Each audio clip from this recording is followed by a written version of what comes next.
সারা দেশে মৃদু থেকে তীব্র তাপপ্রবাহ চলমান রয়েছে। এই তীব্র তাপপ্রবাহ থেকে প্রাণী সম্পদকে রক্ষার জন্য আমরা বিভিন্ন কার্যক্রম হাতে নিতে পারি। প্রাণী সম্পদের যাতে প্রোডাকশন ঠিক থাকে, আমাদের গবাদি পশুর যাতে উৎপাদন সমুন্নত রাখা যায়, সেজন্য আমরা কিছু পদক্ষেপ এখানে আলোচনা করব।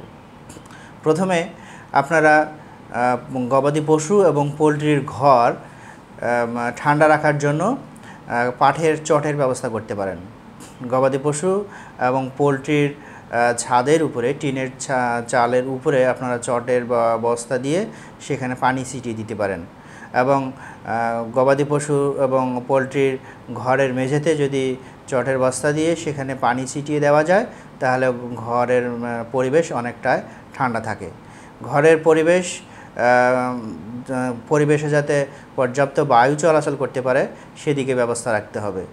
এবং ঘরকে ঠান্ডা রাখার জন্য প্রয়োজনে ফ্যানের ব্যবস্থা রাখতে হবে। গোসলের ব্যবস্থা করতে হবে এবং পাইপের সাহায্যে পানি ছিটানোর ব্যবস্থা রাখতে হবে।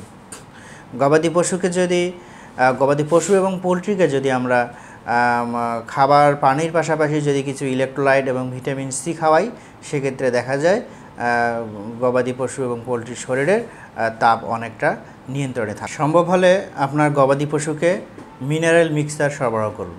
সকাল 10টা থেকে বিকাল 5টা পর্যন্ত এই সময়টা সবচেয়ে তাপ প্রবাহ থাকে।